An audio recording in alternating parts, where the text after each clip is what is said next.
Assalamu alaikum and welcome to a very special episode of Pehchaan where we unpack the stories and identities of extraordinary Pakistani Americans. Today I've got a very dear friend with me, Uzair Younus, who is also a thought sparring partner. वैसे तो he is the director of the Pakistan Initiative at the Atlantic Council South Asia Center. But in reality, he is everywhere. If BBC or CNN wants a comment on what's up in Pakistan, they give Uzair a call. If Shahzeb Khanzada or Kamran Khan want to figure out what's going on in the Pakistan economy, they give Uzair a call. If it's a podcaster, in addition to having his own podcast, Pakistanomy, whether it's Junaid Akram or whether it's Wajahat S. Khan, they call on Uzair. Uzair really is beginning to tell Pakistan's story to the world, and today we want him to tell his story to the world and really not necessarily talk politics or economy or policy making, but really understand who Uzair is and how his identity and worldview sort of have been shaped. I also, for those who've been following Uzair and me for a while, you'll realize that I disagree with him a lot, sort of politically and on other things. But I respect him deeply, and I genuinely feel like over the next 3 decades, Uzair is going to be one of the most influential voices that will determine how Washington, D.C. and the international financial community builds policies around Pakistan. So he's a person to watch, but what makes Uzair Uzair is what we will focus on today. So, Uzair, welcome to the episode. Thank you, Bilal. Thanks for having me, and thanks for the very kind introduction. And I think your point on disagreement, right? It's important to start off with that. Is disagreement is good. It's healthy. It's not, there's nothing wrong with it. And I think in polarized environments, it's important to remind people that without disagreement, there can be no progress. So I'm happy to be on this, and happy to have you as a friend, and happy to have you as a friend who we vehemently disagree with, but in a respectful way, which is the most important part. Absolutely. So, Uzair, let's talk about where you got such a good upbringing and sort of these values of civility, even when we disagree. Talk to us a little bit about what childhood was like. What was your bachpan like? And what was school like? What was home like, sort of as a kid in Karachi? Yeah, so growing up, obviously, I'm ethnically Maiman, so I was basically the first generation, second generation to be born in Pakistan, right? My grandparents had migrated in 1947 from towns south of Junagadh in Gujarat, in Indian Gujarat. My father was the first born Pakistani, first generation, and we were the second one. So there was a lot of insistence on, education, a lot of insistence on the right morality, and a lot of insistence on sort of, working your way up. So just by example, in my own lifetime, I saw my father go from owning a Vespa to owning a car and then two cars, right? So that was what it was like. But the essence was that it was all about hard work, and you did hard work. In the Maiman community, obviously, there was also this view that because you were in businesses, a lot of young boys didn't really focus on education. They ended up either going into the family business, or if you were wealthy enough, you didn't really do anything except you were given everything you wanted.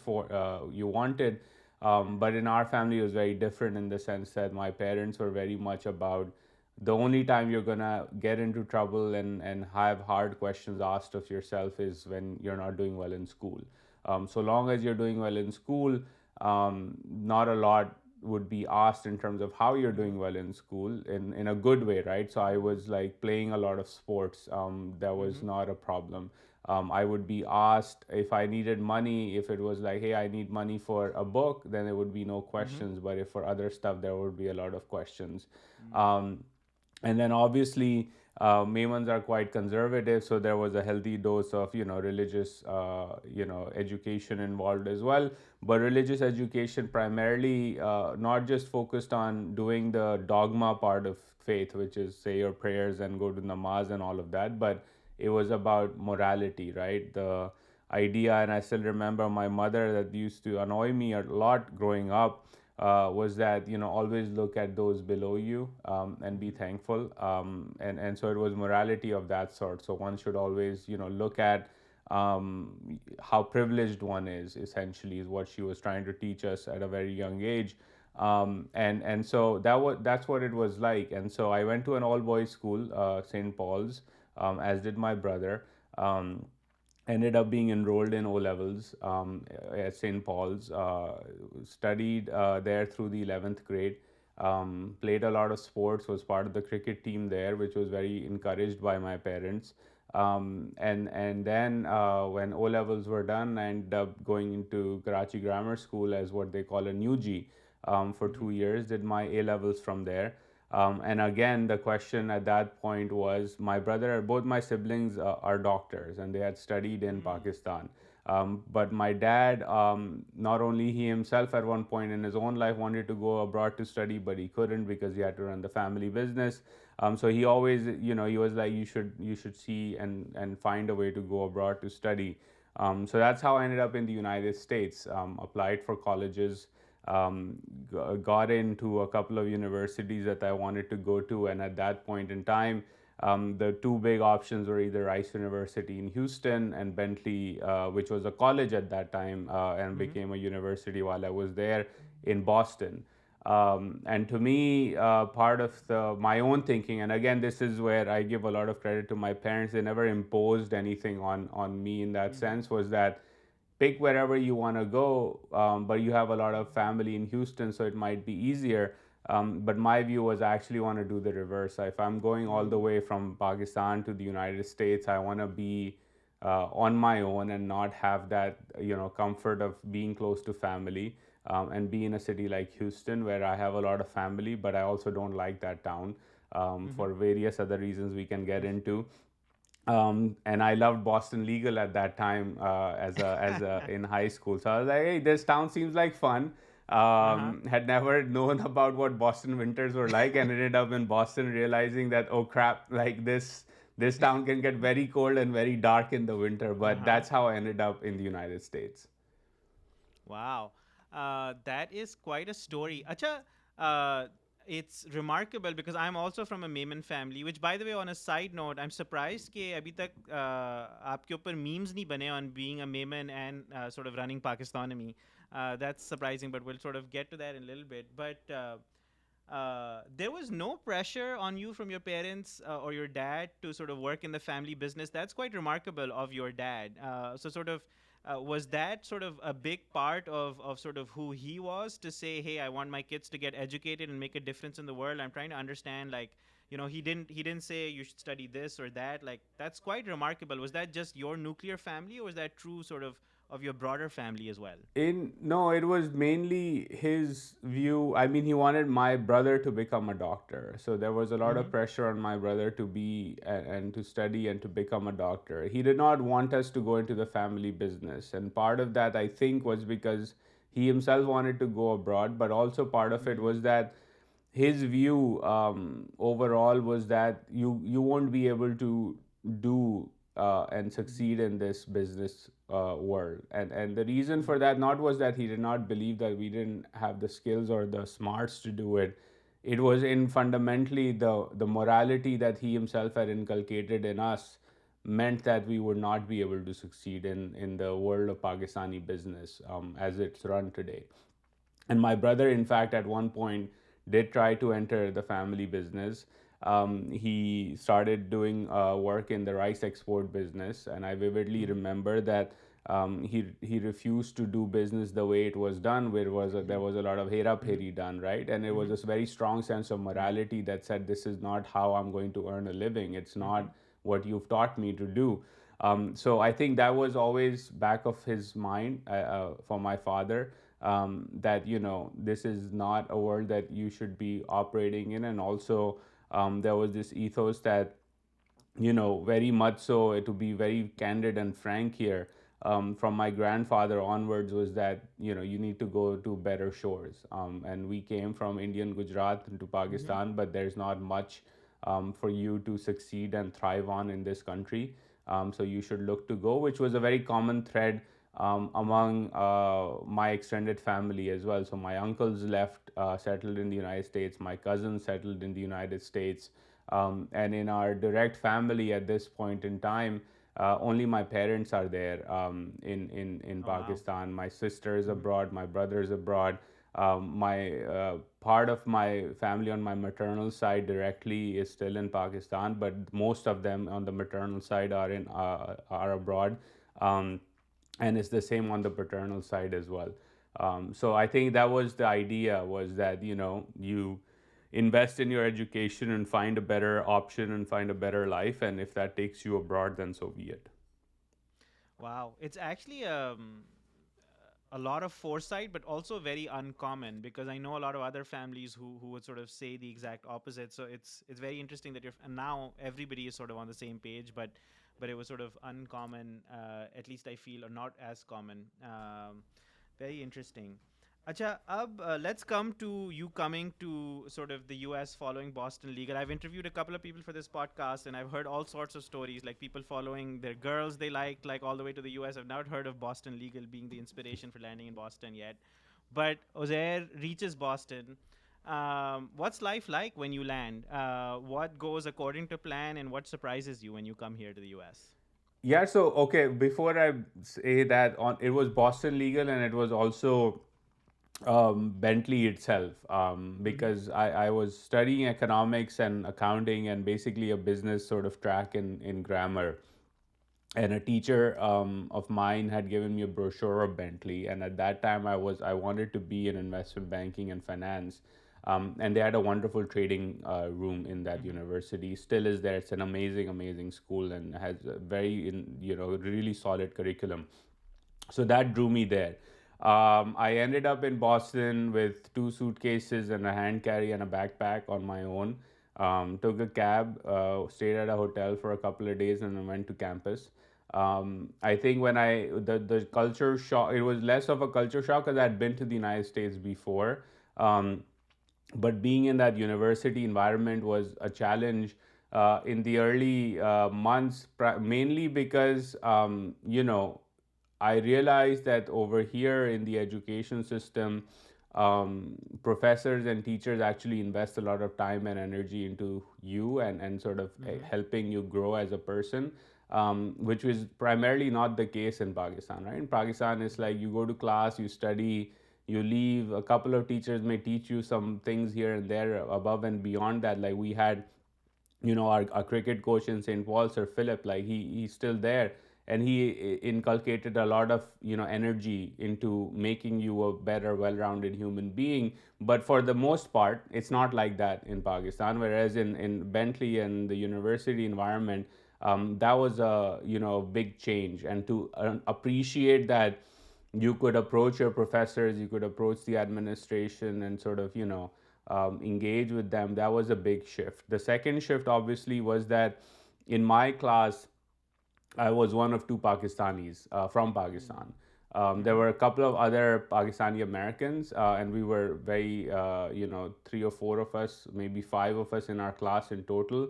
But it was a very international school. So all of a sudden, I was making friends with people from Jordan, India, Bangladesh, Nigeria, UAE. Mm-hmm. Um, and that was amazing because you all of a Mm-hmm. sudden realize that these young kids from very different experiences, you can learn a lot from them, and you learn a lot, they learn a lot from you.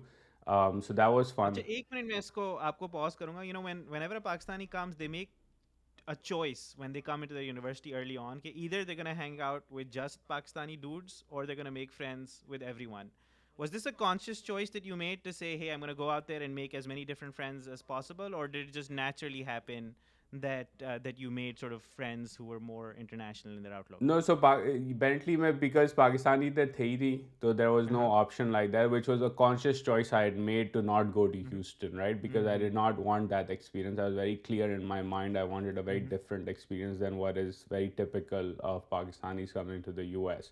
Um, but Bentley had this culture, still does, of a very US. There's a group of Americans who hangs out, and there's a group of Mm-hmm. international kids that hang out with some Americans that also are part of that group. So I ended up being in that international group. So our group of friends was very diverse. Everybody from Dominican and Panama and Colombia to, people from India, Pakistan, Bangladesh, and everybody in between, right? You can sort of go from west to east and Mm-hmm. sort of picture what that mosaic looked like.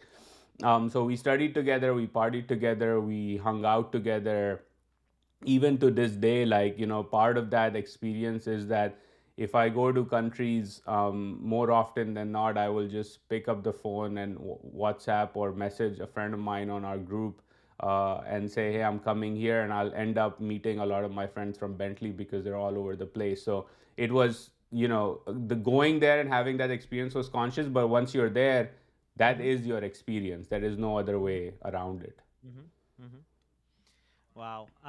And the other thought that I wanted to sort of get to was probably when you were leaving Pakistan, you had already decided that you're not going to come back. Like you weren't one of those who was like, oh, I'm going to go study 4 years and then come back. Like because of sort of where you were at mentally and sort of the upbringing that you had, you were sure that you were going to stay out. Is that correct? No, there was. I wasn't sure.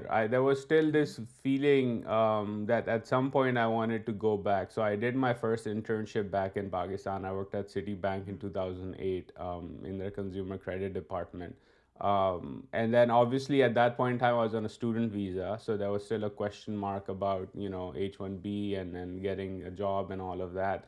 And even after I graduated, from Bentley, which was a life changing experience, right? Because the thing about Bentley was that it was a business school with a very core liberal arts curriculum, right? So the Mm-hmm. one story that stuck to me from that experience was that I took a philosophy 101 class. Mm-hmm. And in that philosophy 101 class, there were two debates that you had to have, and the class was split into two, and the professor randomly assigned you to a group. And so in the first debate, I was assigned to a group that had to argue for abortion using philosophical sort of, ideas. And I went to the professor and I was like, hey, bhai, I am a Pakistani Muslim, still was very conservative in my outlook at that point in time. I'm very uncomfortable with this topic and I don't know how I'm going to do. So, can you Mm-hmm. change my team? Because I feel I'll be more comfortable being on the other side as a conservative Muslim.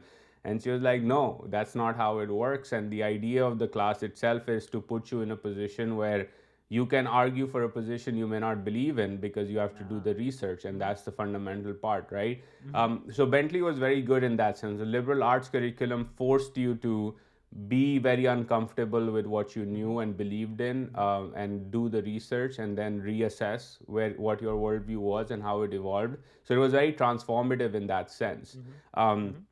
but even my first job at Deloitte right after graduation, I had come back to Pakistan, spent 6 months here waiting for my green card. Mm-hmm. Went back to New York to start work in Deloitte in 2011.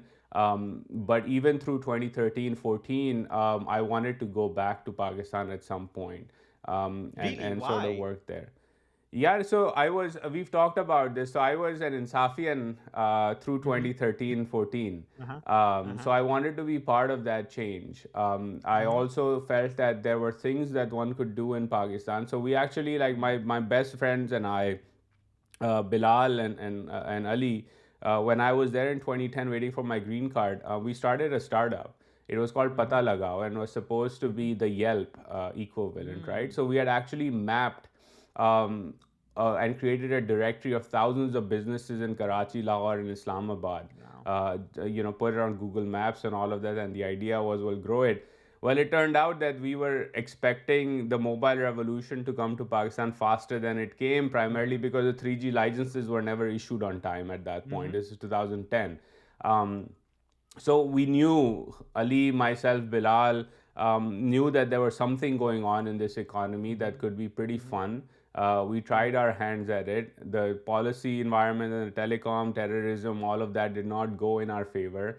Mm-hmm. So I moved to the United States. Bilal went to Germany to study. He's still there. Mm-hmm. And then Ali ended up in Dubai and working in investment banking and private equity for a long time. Mm-hmm. And then sort of our lives moved on, right? But through 2013, 14, At least I myself, among our close friends, and Ali included as well, wanted to come back. But it was only after around 2013, 14, I went to to do my graduate studies, did my research focused on Pakistan, and really began to take a very deep look at the country from a policy, political science point of view. And that's where things began to sort of shift in my worldview, and I realized that I couldn't go back and be part of that society. What actually shifted? Did you realize sort of what your grandfather or family earlier realized, that there's no hope sort of in Pakistan, or did you realize that the way that you could contribute to Pakistan was actually staying sort of afar and then sort of contributing from there? What actually changed when Yeah, you it left was a bit graduate of school? both. So the first shift of that was after the 2013 elections. Mm-hmm. Um, 2013 elections, yeah. Realizing that, my faith in Imran Khan was misfounded, in the Mm-hmm. sense that what he was up to was basically a continuation of the old game that was being played in Mm-hmm. Pakistan, Mm-hmm. where he was in cahoots with the military. That was my Mm-hmm. first sort of awakening, and I realized that it's not going to go anywhere anytime Mm-hmm. soon.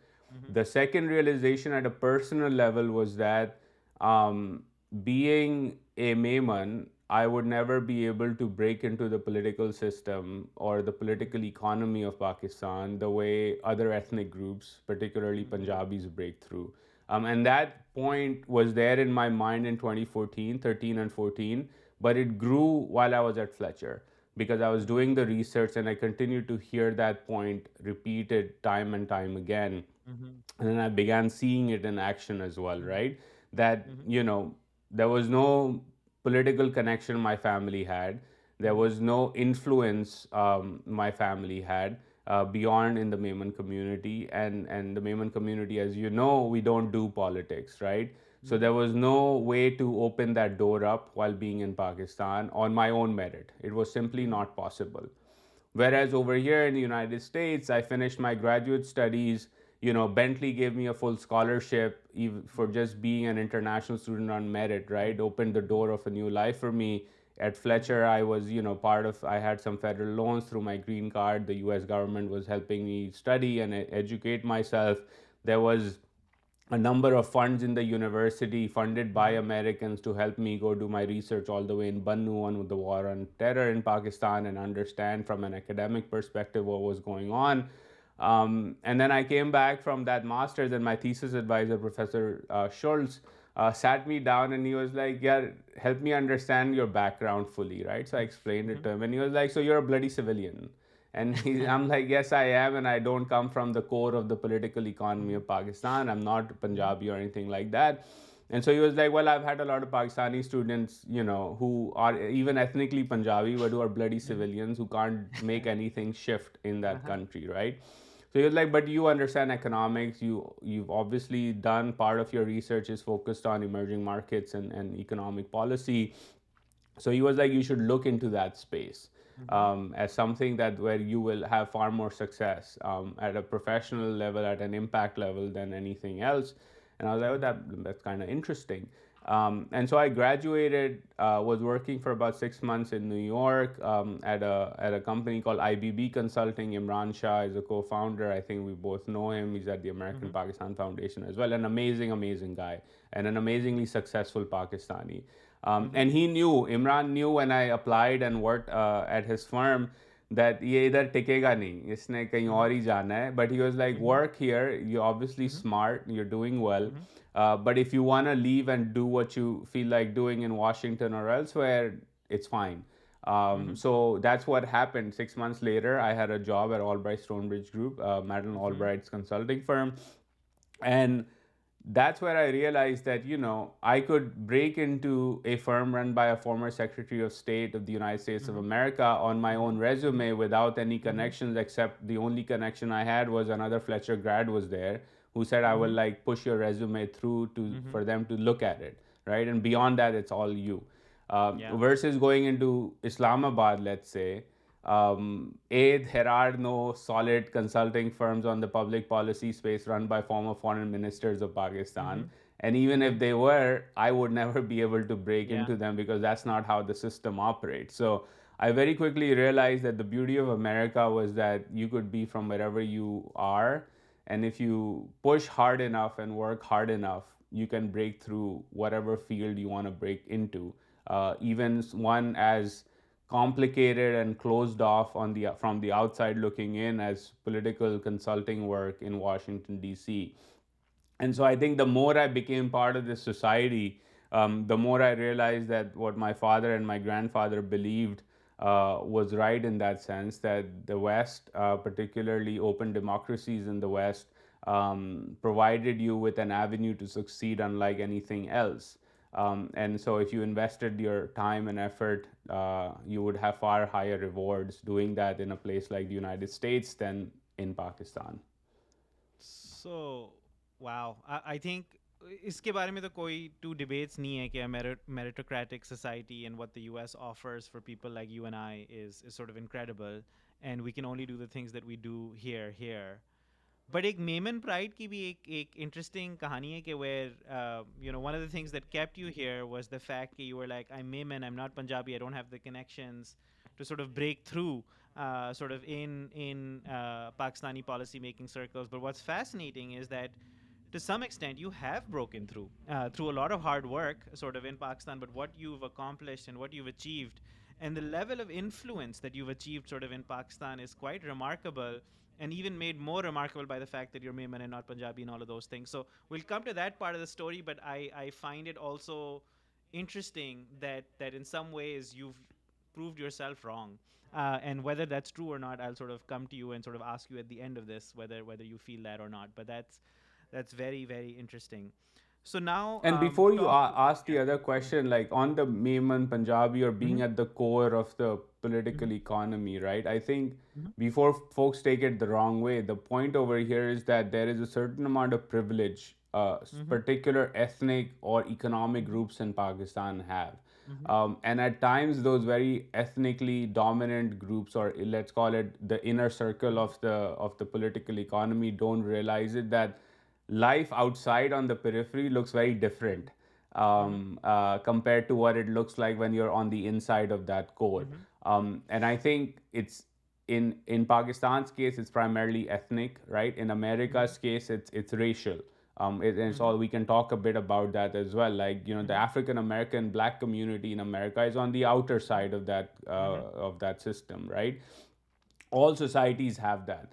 Mm-hmm. And the way to get around that in most societies, particularly open democratic societies, is that over time you sort of systemically get rid of those flaws, and Mm-hmm. you open up. And it's not a very easy process. It's a lot two steps forward, one step Mm-hmm. back kind of a thing. But in Pakistan, it's much, much, much more difficult than perhaps even India and Bangladesh is in that sense. Absolutely, absolutely. Um, अच्छा अब I want to unpack the second vector sort of that's changing in your life. एक vector तो ये कि Pakistan America America Pakistan. एक और vector is you wanted to become an investment banker. You were at Deloitte. And then you go into Madeleine Albright's sort of firm and sort of move more towards the gravitational pull of DC and think tanks and policy making. तो ये जो pivot था, it seems like you always wanted to make a contribution back to Pakistan, make a difference there. But where did this pivot sort of come from? Was it sort of grad school that sort of made you do this? Like, where did you decide, okay, I'm not going to be anchored in New York and finance, I'm going to be anchored in DC and sort of the world of policy making and think tanks? I'm simplifying it, but talk Yeah. to me a little bit about No, that that's a pivot. good question. So I think there was this dissonance, not it's not dissonance, not the right word. There was this pull that I had for a very long time going back to my early childhood, in that sense. So I'll start with that, what Mm-hmm. happened there, and then go through the journey to Mm-hmm. explain what happened. As I said, there was a lot of focus in my household on education. And Mm-hmm. if you wanted books, no questions asked. So, one of the Mm-hmm. great things my parents did, including my grandfather did, Mm-hmm. was that we had an insane amount of subscriptions of newspapers and magazines. So, we would get everything from the Daily Ummat and Awam Mm-hmm. in our home in Urdu to Watan. I think it was what called Watan. It was a Gujarati Yeah. newspaper. I Mhm. couldn't read Gujarati. My grandfather and Mhm. father did, so they read it. We Mhm. had Yeah. Jung coming in the home. We had the Dawn coming in the home, including every Mhm. day, including the Mhm. Sunday subscription. Mhm. And then we had rolling subscriptions of everything between the Newsweek and the Economist and some other Mhm. magazine that my father found Mhm. wherever, right? Mhm. So there was a plethora of content that one could consume as a child in Mhm. that household that was Mhm. all about education. Most of this stuff my father didn't read. He read the Jung, Mhm. he watched the Mhm. news, and he sometimes read Mhm. the Dawn. But the Mhm. rest of that stuff was just hanging out there, right? Mhm. So my Mhm. brother or my sister, especially me, would just pick up, right? And so I was Mhm. fascinated Yeah. by global developments and news Mhm. and politics and things like that from a very early age because of that, Mhm. because I had that exposure. um, that then translated into the types of games I loved playing as well. I played a lot of Mm. video games, and Mhm. Bilal, myself, and Ali, we were three who I mentioned before. We grew up in the same neighborhood. Mhm. We would play a lot of video games Mhm. together. And our most favorite video games were like Command and Conquer Red Alert and Mhm. Command and Conquer Generals and Age of Mhm. Empires and Settlers and things like that, Mhm. Civilization. So it was games that were linked to geopolitics and IR. And so I was reading Mhm. that stuff. I was playing these games as well. So it was always in the back of my Yeah. mind that I followed these developments very closely. When I went to Bentley, as I said, the core was liberal arts, but it was business, and Mhm. my major was economics and finance. I Mhm. wanted to be an investment banker, but a unique thing, an interesting thing happened in my English class, and I was Mhm. taking an English class as an international student, and the professor had said, well, you write part of your project is you write a long essay on whatever topic you feel like, right? Because it was for Mhm. international students, so there was a lot more flexibility in terms of what you could do. So I was like, at that point, I was reading about China's growing role. Mhm. 2008 was the time when it became a big conversation for that era that the Mhm. Chinese are catching up and America's falling Mhm. behind, the financial crisis and all of that Mhm. was around the corner. So my research was for an English class was on China's growing influence in Africa. Mhm. And so my Mhm. professor calls me in for her office hours, and I'm like, oh crap, like I'm probably gonna like fail this class because she's not happy with what I wrote.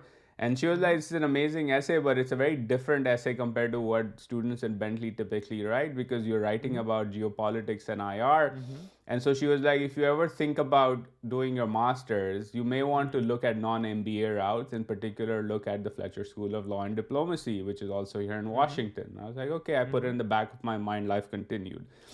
Mhm. I end up at Deloitte, and there, my mentor, who's still a great friend of mine, Bilal Zaidi, was like after almost 2 years at Deloitte, was like, okay, you're thinking about doing the MBA tracks from Deloitte, Mhm. and I was like, yeah, I want some guidance from you, and we sat down over a meal, and he was like, yeah, tera तू MBA type नहीं है बंदा, right? And he didn't mean it in a bad way. He was like Uh-huh. just being like, hey, when we talk to you and we have conversations as a group, you're more Mhm. into like at that time I remember we talked a lot about at Deloitte on cybersecurity related to cloud computing. This is Mhm. 2011 12 era. Mhm. So it was like you're always leaning. Every conversation we have, you're less about the numbers and more about the Mhm. policy and human impact of these Mhm. developments, right? So why don't you think about non-MBA tracks? And I was like, okay, Bilal Mhm. said it, my professor at Mhm. Bentley had said it, it's my interest. So that's how I started looking at IR schools and ended up at Mhm. Fletcher. Um, Mm. the other thing also was just that in the sense that events that happened in 2008 meant that there were no investment banking jobs.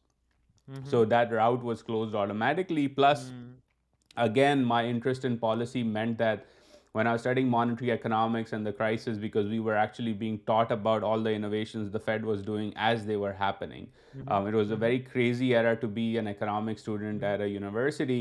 Mhm. I realized that I couldn't be in the banking system. Culturally, Mhm. it would not be a good fit for me. Intellectually, I Mhm. would not enjoy what I was doing. I didn't want to be an Excel monkey working Mhm. 100 plus hours a Mhm. week just for a good fat bonus. So that the combination of all those things took me in a different direction, and Fletcher opened up because Fletcher's course, the way the curriculum was structured, was very very flexible. Um, Mhm. so if you kind of knew what you wanted to pick and choose, it was an awesome place to be in. And so I ended up there, and that's how the shift really began from a career perspective. Wow, that is fascinating, and I've always wanted to ask you this question, and I think I'm glad that this sort of gave me the opportunity to get there. I think the two other things that I want to highlight. One is like whether consciously or subconsciously, you also made another big decision, which is like the big purpose of your life as a first generation immigrant is not to make money, but to make impact. I don't know if this was silent or conscious, but the fact that you said, and this is a hard decision for any sort of person who comes new to the U.S. in terms of the family backgrounds that we come with, Mayman or not.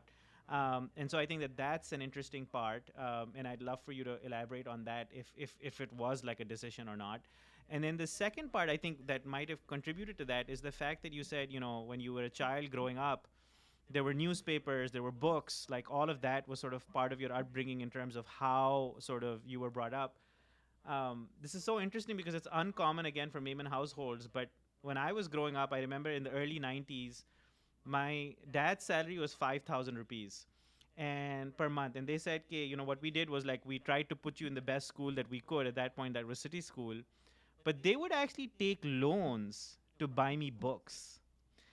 They would actually take loans to buy me Encyclopedia Britannica. And now that I look at it, I get emotional. I'm like, why would you take loans when you were struggling just to sort of give me books? But then when I sort of hear a story like you, and when you see our life's arc, like that's where it comes from, where they prioritize, like it's not just about prioritizing something, but it's about putting your money where your mouth is in terms of how you bring up a child. So it just resonates with me very deeply, and it also breaks the stereotype about sort of Mayman households and sort of how the emphasis of education comes. But मुझे ये बताएं कि was this ever a consideration at the back of your mind? Were you like, the purpose of your life is not just to sort of maximize wealth? It's ironic because that's the how you would think of economics as a science, but it was, what, I want to actually make an impact in the world, and I want to make sort of either Pakistan or Pakistan's policy better. Was that a thinking as you moved to this? Yeah, but to your point on the stereotype on books, I don't think it's just a stereotype or something about Maimanal. It's a very Pakistani problem, by the way. Mm-hmm. And the thing Mm-hmm. I notice, now that I look back on that and I go to visit family or friends or whatever,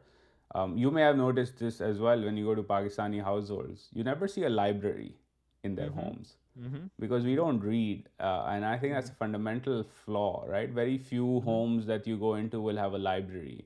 We Mm-hmm. had a whole like stack of books that my mom kept for years after we had left, and eventually we Mm-hmm. donated to other people. Mm-hmm. But this the same experience like you, right? We were, it wasn't as if like there was. I'm mindful that we had a lot of privilege, which is how my mom always inculcated in us: look below you, not above you. To have more is something you Mm-hmm. should think about. But it was the same thing. There was a computer in the home with the Britannica CD-ROM that would come out, and Mm-hmm. if I wanted anything related to Mm-hmm. computers, more often than not, if my grades were doing fine or my brother's grades or my sister's grades were doing fine, we would get that thing, right? Because it Mm-hmm. was all about education and modernization Mm-hmm. was the thing. Internet Mm-hmm. pe sawal nahi hota tha as long as your grades are doing fine.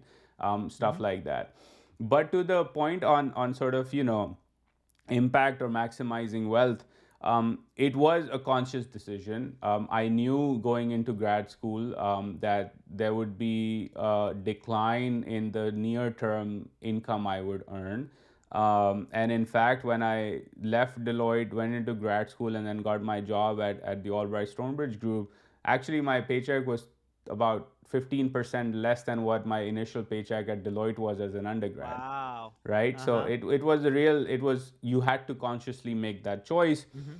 but knowing that's the direction you want to go in, and ultimately you will Mm-hmm. catch up if you sort of work hard enough in that field, Mm-hmm. and that's how it is. So when I, for example, talk to particularly immigrant aspirants who want to be in the policy and think tank community, the first question I ask them is to think about their and their family's financial security needs. Mm-hmm. I had the privilege in the sense that my father has his own business, Mm-hmm. so there was never that demand that I had to be the Mm-hmm. sole breadwinner. And even if that was there, at some point, if it came up, I knew that my brother, who's 8 years older than me, and my sister, Mm-hmm. who's 5 years older than me, are both doctors, Mm-hmm. and my brother's in Australia as a doctor, so that base is covered, right? So that Mm-hmm. gave me a lot more financial freedom to do my own thing and sort of have a longer runway, because I did not have that thing in the back of my mind that I had to be a breadwinner for my family, right?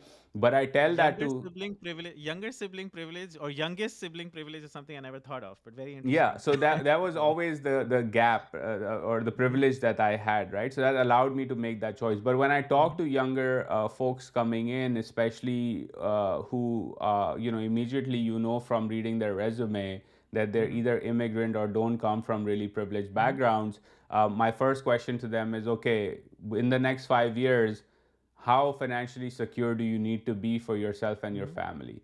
And if the mhm, answer is I need to be very financially secure, then my answer to them is this perhaps is not the right field for you at this mhm, point in time. That does not mhm, mean, again, and we can talk about this, it does not mean you cannot have an impact on policy or anything else that you're willing to do. There are very many avenues to do that. But being directly in the policy consulting or especially the think tank space mhm, or academia space, you have to sacrifice near term financial well being, at least in the sense that if you're an economics and finance major, you could earn a lot more money going mhm, into the traditional route that economics and finance majors go, versus mhm, being at an economic think tank, let's say, in mhm, Washington mhm, or New York or London or whatever, right? So you have mhm. to think about that. Yes. No, absolutely, and that's a very important sort of moment, and it's very interesting to see sort of young Pakistani Americans do that across a number of different fields. So not just when it comes to this, but sort of whether it's into arts, whether it's into other, politics. Like it's interesting to see Pakistani Americans, young Pakistani Americans, make different decisions than what you would typically expect. Um, Very interesting. Acha, now Zaire, walk us through from Albright Stonebridge Group. Walk us through your journey, career-wise, in terms of what you're doing and how you land on Pakistonomy. So take us through the next couple of years of that journey. Yeah, so the it began before ASG. So sort of part of the conversation that I was having with a lot of folks that are now mentors and friends of mine began at Fletcher. So for Mm-hmm. example, when I decided, okay, my master's thesis is going to be on studying the counterinsurgency campaigns in what was then FATA in KP Mm-hmm. province now, and how the Pakistani army was fighting this war. Mm-hmm. And I was approaching it from an academic front in terms of understanding academic frameworks and then applying them in Pakistan and saying, okay, based on these not economic frameworks, academic frameworks, Mm-hmm. is the Pakistani army going to win this war or not? And what are Mm-hmm. the conditions under which it will win this war? Mm-hmm. So when I decided to do that, I began connecting with folks like Shuja Nawaz Saab and Musharraf Zaidi and others. Right, that was my first interaction with them, and they were all very Mm-hmm. helpful. In the Mm-hmm. sense, like even Neha Ansari, who's now based in DC, she was at Fletcher, did her PhD actually in sort of assessing drone warfare. So Mm-hmm. Professor Schultz had been her advisor, and he was like, you should talk to Neha as well. Professor Mm-hmm. Jalal was at Tufts at that time, and she was very helpful as well. So this journey began through that research. Mm-hmm. At that same time, I had realized that social media was a tool that I could wield to break through. Going Mm-hmm. back to your earlier point about how do you break through, right? So Twitter became that Mm-hmm. avenue for me to Mm-hmm. interact with people and have much more serious Mm-hmm. conversations at that time. And then when I ended up at ASG, um, a lot of my consulting work focused on South Asia as a whole, primarily India, in terms of helping US companies do business over there. But my manager there, who's a dear friend of mine and still my manager in my career as a policy consultant, encouraged me to continue focusing on Pakistan. And so he was like, this is something you follow if you want to publicly write or engage or host events or go to events. Don't ever feel the need to ask me for permission, right? Just Mm-hmm. know that Mm-hmm. this is an open avenue you should focus on. And so through that, I just in Washington began to be connected with the broader South Asian watchers, Pakistani watchers community. But Pakistani watcher community here in this town is, not more than 2 dozen people, right? Mm-hmm. You begin building relationships with them as somebody who's young breaking into the field, and so that's how it began. Mm-hmm. But part of that effort consciously from 2016 onwards was that I had goals in my mind that I wanted to Mm-hmm. study certain parts of the political economy Mm-hmm. and write about it and understand Mm-hmm. it. And so it grew it grew from there. And Mm-hmm. so in the sort of run up to the pandemic, I was thinking about like starting a podcast. My manager and I talked about starting a podcast for our work. It never really went anywhere, even though we bought a whole lot of equipment. And then eventually I was like, I want to do this on my own. Mm-hmm. Musharraf had become a good friend of mine at that point in Mm-hmm. time. So I was having a conversation with him and I was like, यार मैं सोच Mm-hmm. रहा हूँ एक economy पे जो है ना podcast start की जाए. And Mm-hmm. he was like, why? I'm like, because I'm already having these conversations with people. Mm-hmm. They're private conversations, but I feel like we should be having these conversations in public. There's an entire community of these folks who understand these things, and I'm learning a Mm-hmm. lot from them. But when I turn on the television, I don't hear these conversations. Mm-hmm. And people that I then talk to after having these conversations, who have not had these conversations or listened to Mm-hmm. some of these folks, have a very different view about the political economy of Pakistan. Mm-hmm. And he was like, "You're absolutely right." And we were thinking about starting a podcast at the Bad Lab. Do you want to just co brand it? We'll provide you some support where you Mm-hmm. need it, but you can run with it as you want. So that's how it began. Initially, it was audio Mm-hmm. only. Khurram Mm-hmm. Hussain, another dear friend of mine, came on episode one. If you listen to that episode, his fan goes on in the background on his laptop, and halfway through, it's very hard to listen to him. Dr. Mm-hmm. Atif Mia was, I think, the number 4 or number 5 guest we had. So he was very, Mm-hmm. gracious to give his Mm-hmm. time to podcast that was just getting started, Yeah. audio only. And then we switched to video because I realized that more people were watching YouTube in Mm-hmm. Pakistan than listening to audio only content. Mm-hmm. But essentially, the idea for that was, if I'm having conversations with really smart people who know what they're talking about, Mm-hmm. then we should at least put it out for the public. Yeah. Initially, Musharraf and I thought कि इसको 500,000 से ज़्यादा लोग नहीं सुनेंगे. Mm-hmm. We've done 150 episodes now, 151, Wow. and so over 30,000 subscribers, and it's people who meaningfully engage and listen to that content, Mm-hmm. right? So and the thing also is that about 40 to 45% of the audience on YouTube of that podcast is Indian, by the way. So there, That's remarkable. yeah, That's yeah. so it broke through that sense of, of Uh-huh. of sort of, when people say, oh, Pakistan mein aise content ki value Mm-hmm. nahi hai, interesting content ki value nahi hai, I'm like, look at Junaid's podcast, much Mm-hmm. more significant, and really meaningful conversations. But then you look at the Pakistan experience, you look at TBT, Mm-hmm. you look at a Mm-hmm. lot of these conversations and go on YouTube and check out their numbers, and it proves the Yeah. the thing wrong, that this Mm-hmm. argument that Pakistanis don't like to engage with meaningful conversations that educate them and inform them and make them smarter about just life in general, not just the Mm-hmm. economy. But the mainstream never filled that gap. And so for me, it Mm-hmm. was a thing that says, okay, I don't know how successful this is going to be, but it's not about success. It's just that if the technology allows me to record these conversations, and Yeah. it's a bit more added work to put it out there for people, and let's see where it goes. Yeah.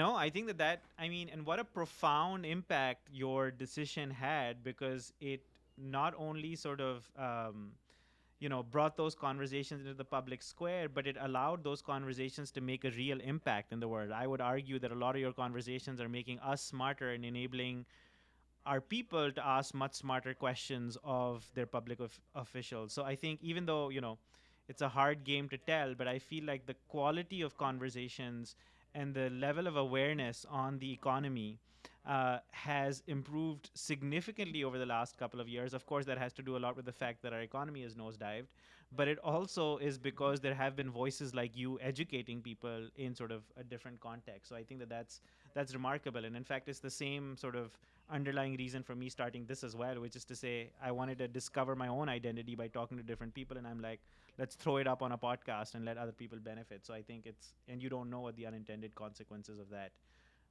can be.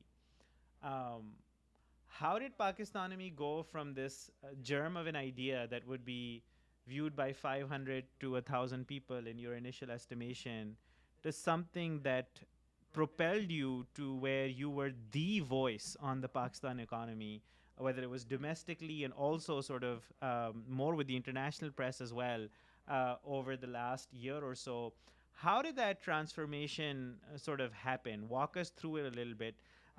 What did it sort of happen naturally and things started falling into place? What happened? I think it was just natural. I think if I were to look at that from 20, let's say start with 2016. I June 2016 moved to Washington, started working at ASG to here in 2023. Um, a lot of it was consistency, right? I think there is this view that a lot of people have that, okay, one, they don't want to put, do things that make them uncomfortable. So a lot of, Mm-hmm. younger folks that I talk to who are trying to break into this space, my recommendation to them is, well, start by writing stuff. Mm-hmm. And a lot of them feel very hesitant about writing, and I'm like, well, you shouldn't, for two key reasons. Number one, in the initial phase of your writing, no one gives a shit about who you are and what you're writing. So even if you get it wrong, it's okay. You Mm-hmm. you Mm-hmm. can blame it on inexperience, right? And it's Mm-hmm. not going to matter a whole Yep. lot in the grand scheme of things. But number two, writing and doing good analysis is a habit. And Mm-hmm. if you're not forcing yourself to continuously analyze things and pen things down, then you're Mm-hmm. not doing the rigorous work. It's like exercise, right? If you're not Mm-hmm. weightlifting 10 pounds a day, you're never going to Mm-hmm. be able to lift 15, 20, 30, 40, Mm-hmm. 45, whatever your goal Mm-hmm. might be. Mm-hmm. So you got to start somewhere. Mm-hmm. So my thing was that I'll just be consistent with that, Mm-hmm. and continue to learn, relearn, analyze, reanalyze, and write things down. And sometimes you get it right, sometimes you get it wrong, and that's okay, because we're all in a constant process of learning things, and things are Mm-hmm. evolving, and the evidence that we have in front of us changes over time. Mm-hmm. Unfortunately, in the Pakistani case, sometimes it's like a revolving, it's like a continuous loop that you're Mm-hmm. stuck in. So, for example, I one of the first sort of real pieces of analyses that I wrote, right? Again, started with writing for Tribune, and under that was more opinion based.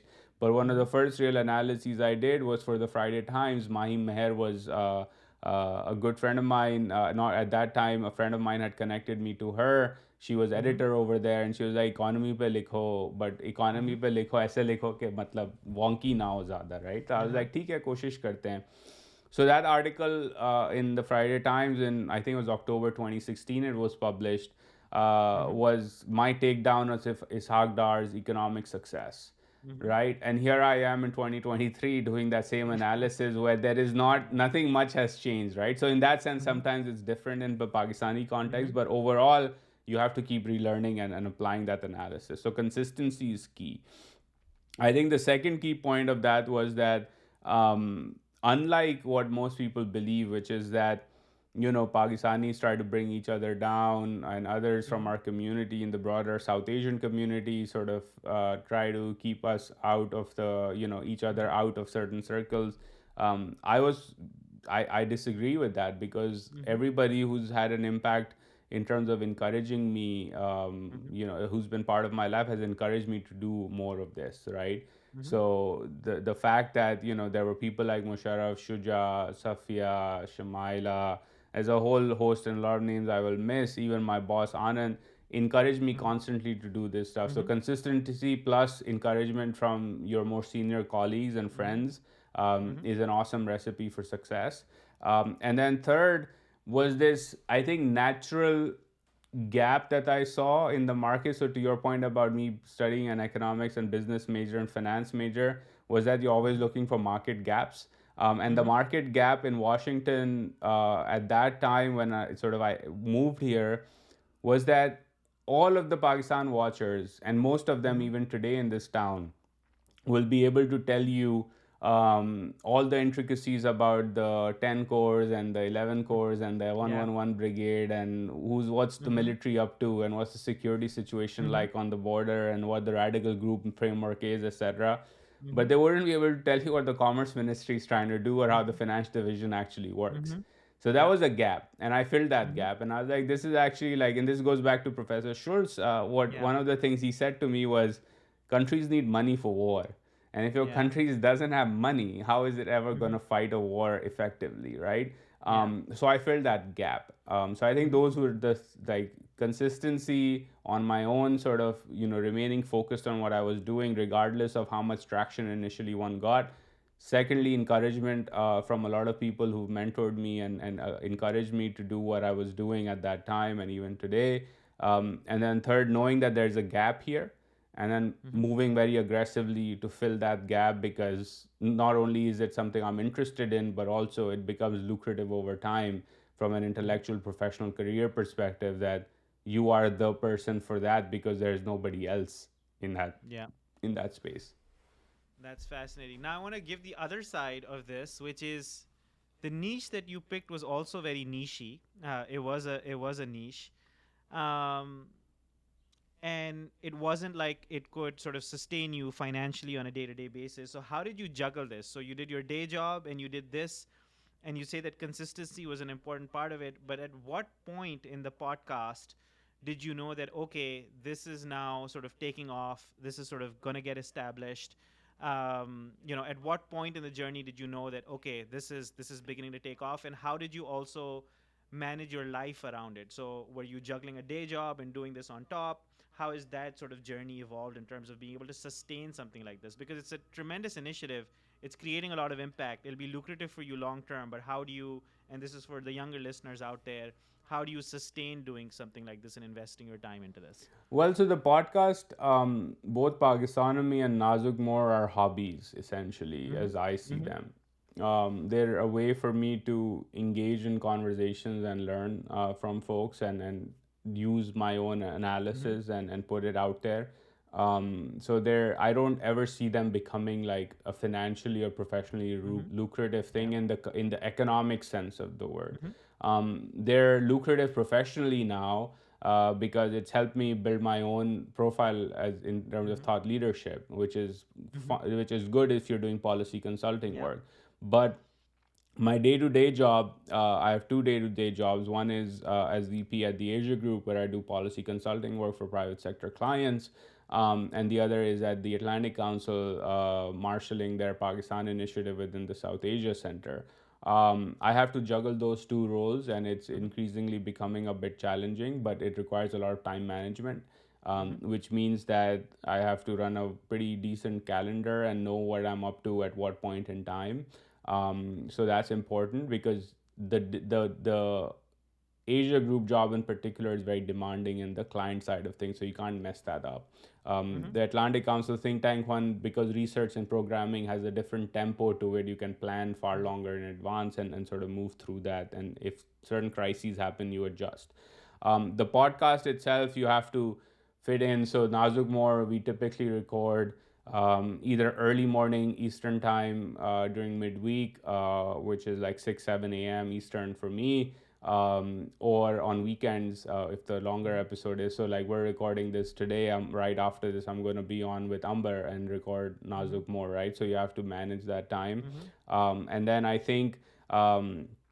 On the other side of this is that you have to sort of treat it, if you're treating it as something that you don't enjoy, then you're going to burn out, right? But for Mm-hmm. me, I actually enjoy these Mm-hmm. conversations, so I'm more than happy to wake up at 6 a.m. in the morning to have a Mm-hmm. conversation with the country manager for Visa, because I want to learn Mm-hmm. about what they're up to in the country and how Yeah. they're seeing the market. And that to me is a wonderful start to the day, because I enjoy those types of Mm-hmm. conversations. But if you're not, and if Mm-hmm. it's not earning you any money, then it's Mm-hmm. not going to be worth it over the long term. So I think you have to very carefully think about what you enjoy doing and fit that in. And then, of course, within that, at a personal level, my relationship with my partner Lauren has been one where, she knows that I do all these things, and it's okay if I'm really busy. But I take out time when I need to. But a lot of time, it's, both of us are very much focused on our jobs and our hobbies that we do. Many of which don't overlap, but we let each other be. And I think that, again, at a personal level, is very important to have life partners who let you do those types of things without sort of being overtly on your head about why is it that you're always on your laptop, watching, reading Pakistani analyses or having Mm-hmm. conversations on Pakistani analyses. No, that's an incredible story, and thank you for sharing that, because that was going to be my next question, which is what is the secret to your sort of time management and the fact that you can be everywhere and the fact that you can take the time to learn and read? and it's something that you naturally enjoy. You work hard, you're consistent, and you've got a partner and sort of somebody who's supportive. And I guess there's no secret apart from hard work. Am I sort of correct in saying that? There's no secret apart from hard work, and I think a lot of folks get into this habit of trying to find the best practices of time management or X, Y, or Z, and it's important to know those, but it's much more important to know how you operate, right? So, for Mm-hmm. example, a lot of folks that I know write in a very organized way. So they will, Mm-hmm. when they know they're going to write an article or an analysis, they'll make an outline and they'll do Mm-hmm. the research and they'll fill in that outline. And it's a very regimented approach and it works for most people. It's Mm-hmm. amazing. I tried doing that, it doesn't work for me. Like Mm-hmm. there's no way Mm-hmm. I've tried, Mm-hmm. following that script and it's not going to happen. So how do I do my analysis and I write? It'll basically listen Shahzeb, who's at Prism Dawn, like he jokes with me, like the last long analysis I did on the 1 year of the PDM government, Mm-hmm. 2 days before it was due to him, he messaged me and Shahzeb was like, "Ha bhai, likha bhi hai draft ke nahi, right? And like, can I read Uh-huh. the draft?" And I'm like, "I haven't even started, man." And he was Mm-hmm. like, "What do you mean you haven't started? You owe this to me in 2 days." And I was like, "No, what I mean, I haven't started writing it. I Mm-hmm. have it in my head. I have the Mm-hmm. analysis, and the way I do my analysis is I'm having a conversation with myself in my head, Mm-hmm.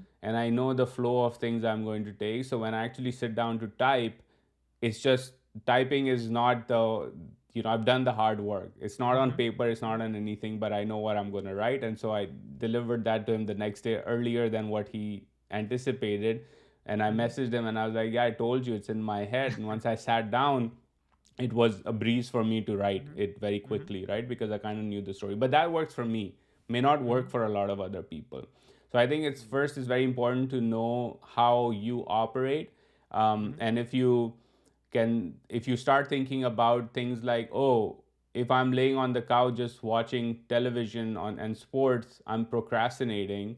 Mm-hmm. Well, if you think you're actually procrastinating, that's fine. But if you think that in that moment watching a sports game, your brain in the background is sort Mm-hmm. of downloading some information or thinking about how to structure an analysis, Yeah. which is what frequently happens with Mm-hmm. me at a personal Mm-hmm. level, and that's okay. So Mm-hmm. you need to know how you Yeah. operate. The second thing I think is that you need to learn that there are certain things you have to sacrifice, and Mm-hmm. that's important. I think too often people get into this habit of saying, okay, I want to work very hard, have a podcast, write analyses, have two different roles that I'm working Mm-hmm. on. But then I also want to, like, travel a whole lot. Mm-hmm. And I want to go out every night with my friends. Well, it turns out that's not possible, Mm-hmm. right? Mm-hmm. So in my own life, like every once a week, we'll order and take out or go out to have a meal together. Mm-hmm. But beyond that, we're working a lot and we're at home or at the office, right? Mm-hmm. And then there are times where we spend time together when we have to do chores together, right? But Mm-hmm. it's a very conscious decision that we know that there are certain things that are important to us in our lives at this point in time and Mm-hmm. certain things that aren't. So we will Mm-hmm. catch up with our friends and hang out with them and do the other things, but not at that tempo that a lot of Mm-hmm. other people do. And Mm-hmm. that's okay. If people enjoy doing that more than anything else, that's part of your choice. But you cannot have it all. So you have to at some point sacrifice certain things and prioritize them and say, I'm going to do X, Y, and Z because it's more important to me. And if it is, and you enjoy doing it, then you're not going to feel bad about it, right? But we can get caught up in this Instagram type life Mm-hmm. where you could feel really bad about yourself at a personal level and have mental health issues at the end of the day Mm-hmm. if you're constantly looking at, oh, my friends are having drinks at on this wonderful Mm-hmm. day, it's 75 degrees and here I Mm-hmm. am on a Sunday 12:13 p.m. having this Yeah. conversation with Bilal, right? Yeah. But it's an Yeah. important conversation that I want to have Mm-hmm. with you and I Mm-hmm. prioritized it, but it's okay if my friends are doing something else. That's fine Yeah. because this is important. So I think people forget that, Yeah. especially younger, more digitally native generations forget that you can't have it all. You have to sacrifice certain things at some point in your life. And then the third thing is it's a bit of a cliche, but it's less about having like a 3 5 year plan, something I Mm-hmm. don't do, but you have to Mm-hmm. have an annual plan. You have to set Mm-hmm. goals for yourself professionally and personally in terms of things you want to accomplish this year, Mm-hmm. and know every quarter or every few months sort of assess, okay, and professionally, right? So my goal would be and starting in 2016, I would say, okay, I want to write at least three analyses, and Mhm. be done with that, right? So I would hold myself accountable for that. And Mhm. it would be, okay, I want to write a longer report. So how do I go Mhm. about doing that, right? Oh, and I Mhm. have a certain amount of conversations with people that Mhm. on topics that I want to learn about. So you have Mhm. to set annual goals. If annual is Yeah. not your thing, if it's quarterly, if it's half Mhm. yearly, I feel annual is good because you kind Yeah. of run into the holiday season. It's easier to assess what you did and Mhm. what you didn't do. Mhm. But you have to set goals generally in life Mhm. and hold yourself to the highest accountability in that sense and say, if I'm sitting in January and I say I want to Mhm. do these three things this year, Mhm. and if I'm halfway through the year and I haven't done them, then that's a Mhm. problem. But Yeah. at the same time, if I'm halfway through the year and I've done five things, not three, Mhm. then perhaps I wasn't being as true to myself in terms of the Yeah. goals I was setting, right? So you have to recalibrate. So that would be the way in which I think folks should think about not only their professional but their personal life as well, because goal setting is not just a professional thing, it's Yeah. about your personal thing as well. You'll enjoy weightlifting, you Mhm. enjoy hiking, you enjoy doing certain other things, so set that goal and Mhm. make that happen. And then it's easier to prioritize than to say, okay, this is my goal, that's not my goal. Is a Yeah. certain activity over the next 2 months going to help me achieve that goal? If the answer is no, then you need to deprioritize those things. No, this is fascinating, and this is sort of the other part of Uzair that people don't see. So they see the iceberg above sort of the surface, but what it takes sort of under the surface to be able to produce something like that, it's remarkable to listen to this and see what it takes and the sacrifice that it takes to be able to deliver some of that. I want to zoom out as we come sort of towards the close. I want to sort of merge a couple of threads that you've talked about and ask. How do you think your identity has evolved sort of through your life, sort of, and by that specifically I want to sort of unpack sort of being Pakistani or growing up Pakistani, moving to the US. At what part did you start considering yourself sort of Pakistani American? Do you consider yourself Pakistani American, more Pakistani?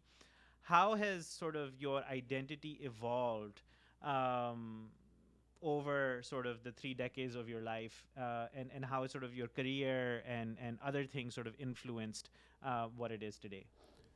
I think it's evolved a lot, almost, I would say, close to 180 degrees in the Mm-hmm. last, since I was 18 when I came to the Mm-hmm. United States, right? So, as I said, I was quite conservative in my outlook at the age of Mm-hmm. 18. That began evolving over time. There was a part of it, when you're evolving, there is a plateau you hit, which is, you could describe it as partially an identity crisis about whether Mm-hmm. you're going this way or that way Mm-hmm. eventually, and you decide and you go one way or the other. Um, Definitely experienced that. Moving into the United States in 2007 and 8 as a brown Muslim dude was not Mm-hmm. an easy experience at all.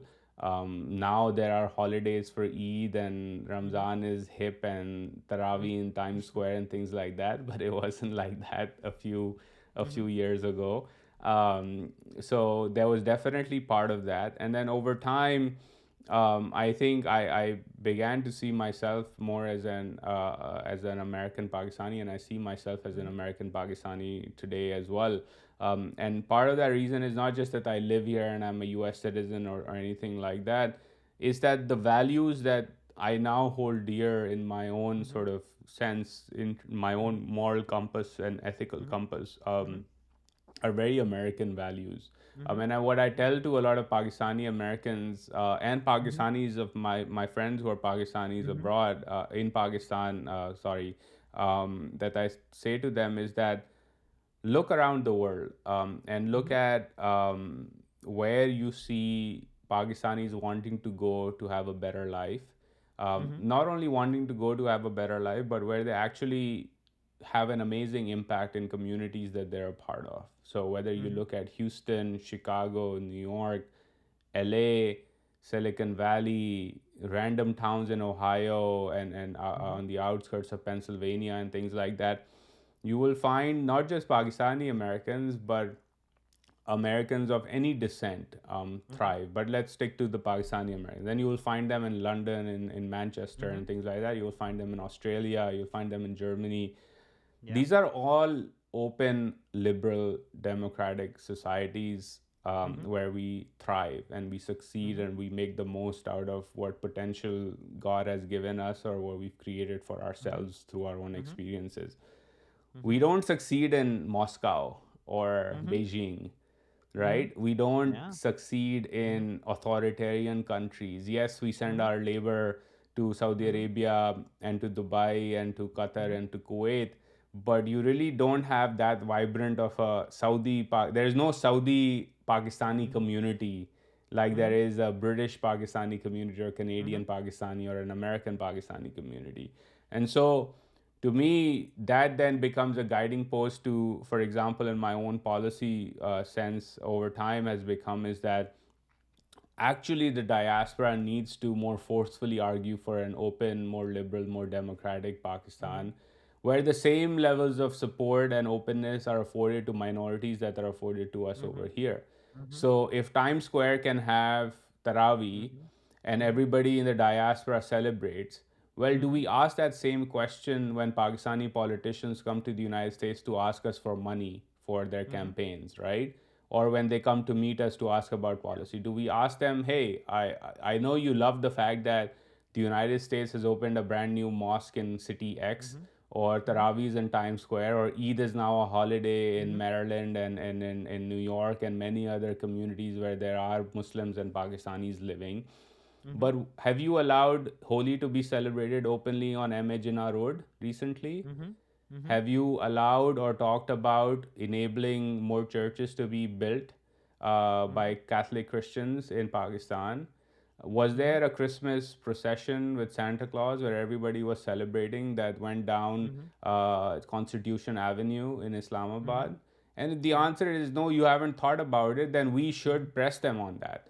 Because the things that you and I love and enjoy about the United States of America or any open liberal society, why should we not ask for that from people from our homeland that come here to engage with us? We should, because if we're successful and many millions of us are successful in those environments, in these types of environments, then just imagine what would happen to Pakistan if Pakistan moved in that environment, towards that environment as well. 230 million people having access to those things, right? So I think that's very important. So in that sense, the core values that I hold dear are very American values, and I see myself as an American in that sense.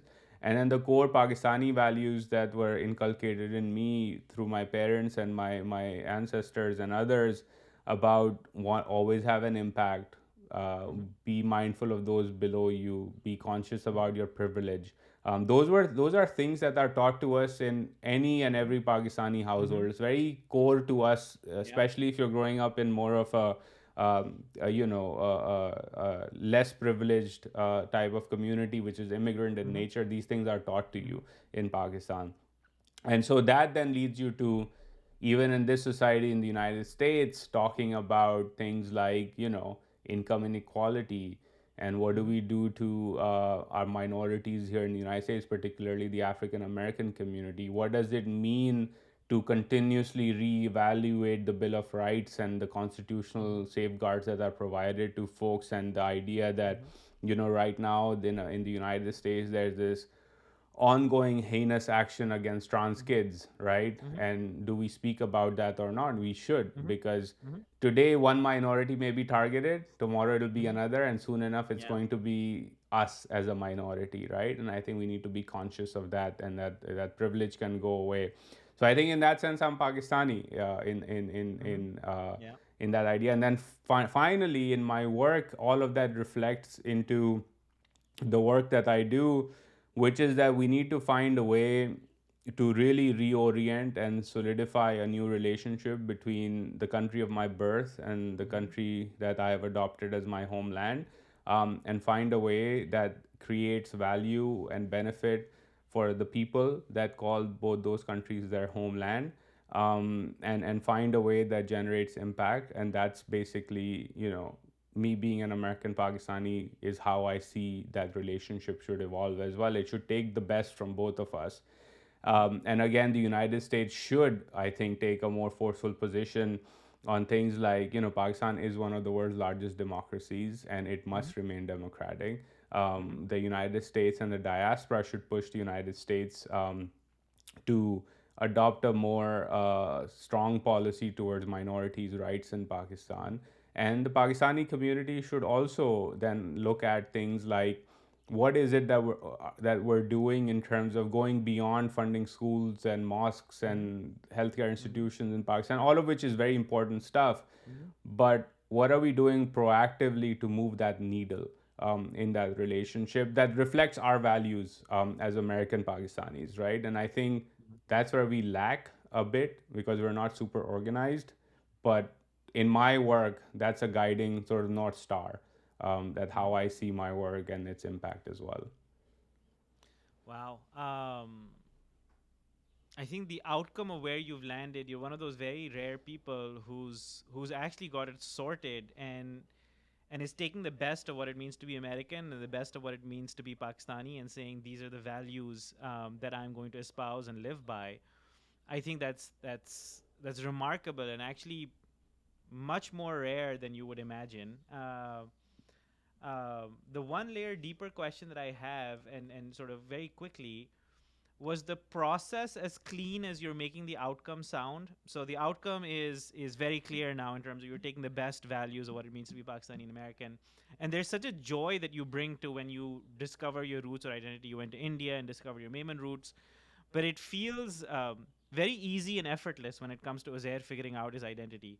Was the process of getting there as easy and joyous as well, or did it take a lot from you consciously to be able to come to this conclusion? Were there a lot of battles internally that you had to fight to get here, or was it easy? The process is never easy, Bilal. The Mm-hmm. process is complicated.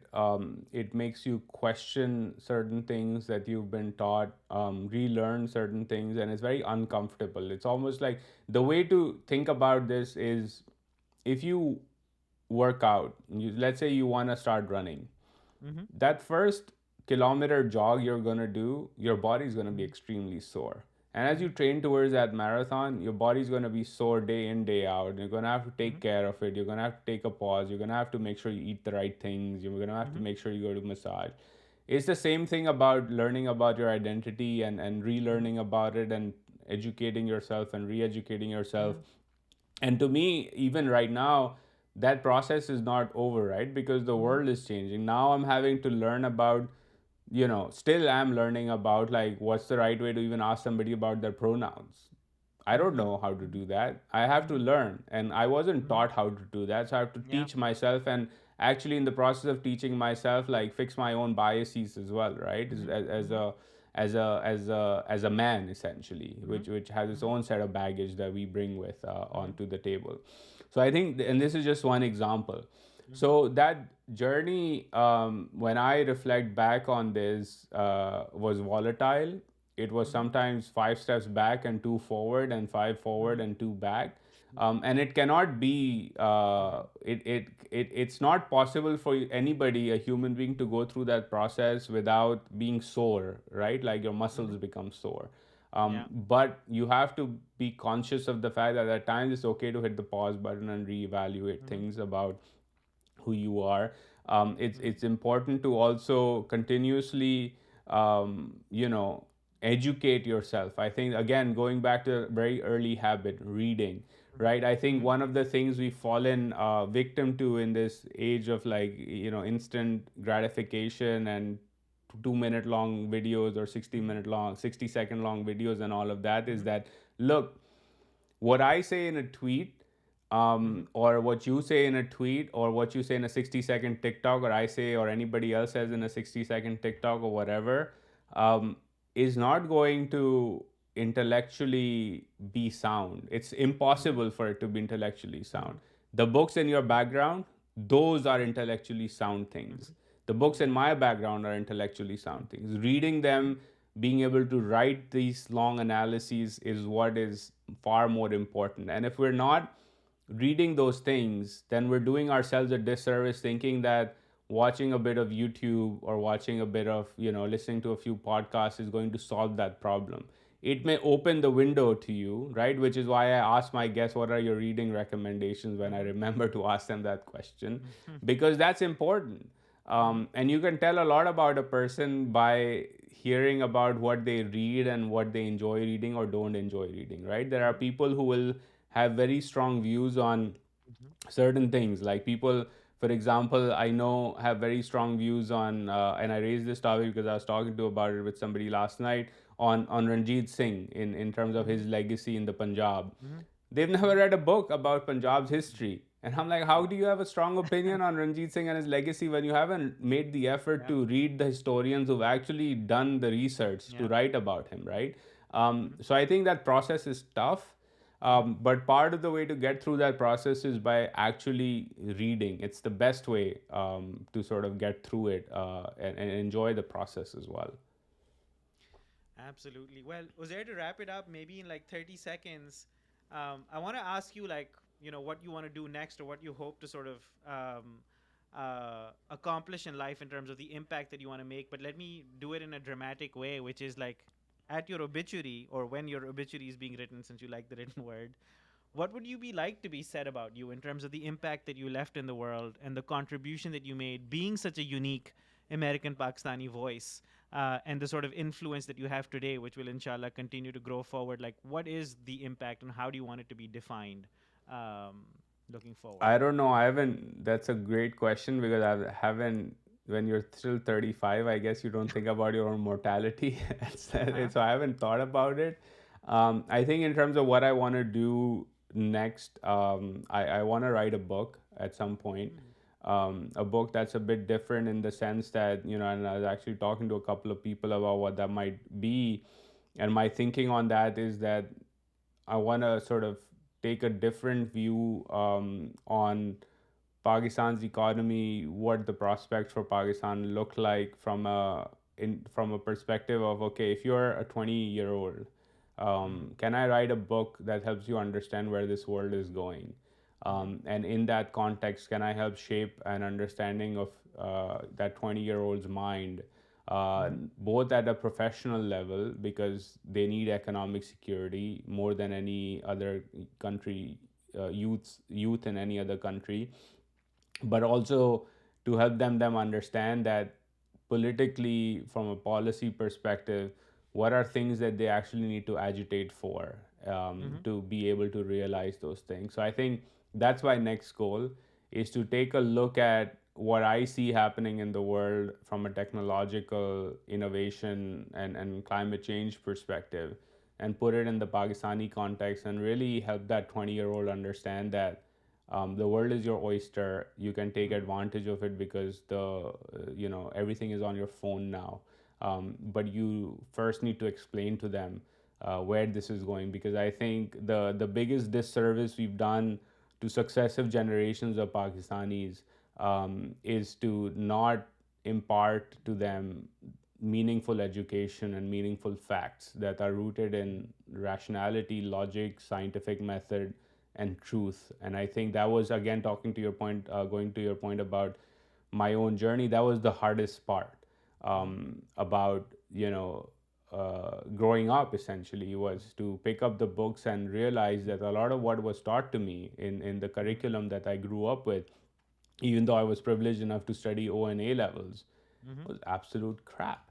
Mm-hmm. Right? And that's not how the world works. And the example that still stuck to me vividly, and we can close on this as well, is, I knew about 1971 from a very Pak studies angle Mm-hmm. until I Mm-hmm. came to Bentley in 2007.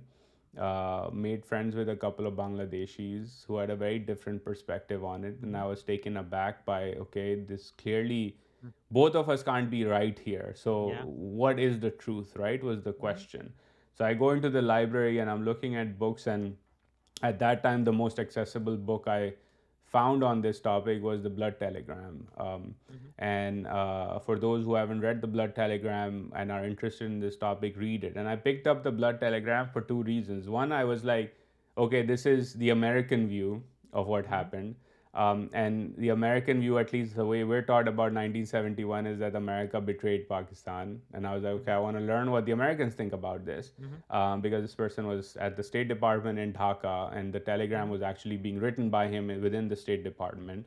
Mm-hmm. But then the second part of this was that I wanted to get the take of from a very human perspective about Mm-hmm. what somebody saw Mm-hmm. happen. And the reason why that second part was important to me was because I had heard stories, very few stories, few and far between, from my own family, from my father and my grandfather, about what was going on in East Pakistan, because we had some business there, and like Maimans Mm-hmm. were doing business in Mm-hmm. the jute industry, right? A lot of it. So I was like, okay, let's read it. And when I read it, my mind was blown, right, about what happened over there. Mm-hmm. We don't teach the Hamudur Rahman Commission report. It's been leaked. It's not a public document in Mm-hmm. Pakistan. So I think that, as an example, to me was part of the thing that helped me wake up from that slumber. As somebody Mm-hmm. put it, like the green tinted glasses were beginning to be clear. And Mm-hmm. all countries have their own version of an ideology or the truth. But what I found over time is that what Pakistanis teach their generations in the curriculum that is accessible to most Pakistani youth is absolutely far and far away removed from reality than even other countries, right? And I think that needs to be corrected. And part of the reason why I write that this book is to help the next generation understand that the world is fundamentally changing. That's an opportunity for you more than a risk, but it can become a risk if you actually, as a stakeholder in the future of Pakistan, don't really engage on these types of topics and stay firmly rooted in the crazy ideas that have been taught to you. And if you continue to remain rooted in that, the world is going to move on. The world is doing Mm-hmm. something completely else. Yeah. It's just you as a country and you as the 20-year-old who's going to be left behind. And I think we need to engage more with that audience. Wow, that's quite an ambitious and impactful sort of project that you're undertaking. And, I wish you the best of luck. I think one of the things that I've been pondering about as I was thinking of you coming into this podcast is I'm like, Uzair has a very hopeless, hapless job, which is to always deliver bad news. Like the Pakistani economy is never sort of in a good shape for you to talk about, and even sort of what you're talking about challenging very foundational notions of what it means to be Pakistani, a green-colored sort of lens. It's very difficult to talk about this, and Pakistan is a culture, not just a country, that loves to shoot the messenger. And it's very hard to be a messenger sort of in this space, but somehow there is a hope in when you deliver some of these messaging. And I still can't figure out, even after talking to you for an hour and a half, even after knowing you, what it is about you. But one of the things that may be emerging is that your personal story and what you've been through and how you've grown up and how that's informed you enables you to deliver in a very difficult message in a hopeful manner, which I think is one of the more remarkable things about you and how you sort of tell our story to ourselves. So thank you, Uzair, for everything that you do and for being so open and vulnerable and candid with us today. No, thank you for having me, and this was wonderful. So I'm glad to be on, and honored to be given the opportunity to be part of this conversation. So thank you. Thank you, Zaid. I'm particularly proud that when you talked about not being an Insafian or your sort of going away from the Insafian route, I did not get triggered and did not react. So I'm very proud of myself on that We note kept also. it But away from politics on that note. Yeah. it's good. Thank you, Zaid. Just give me 1 second.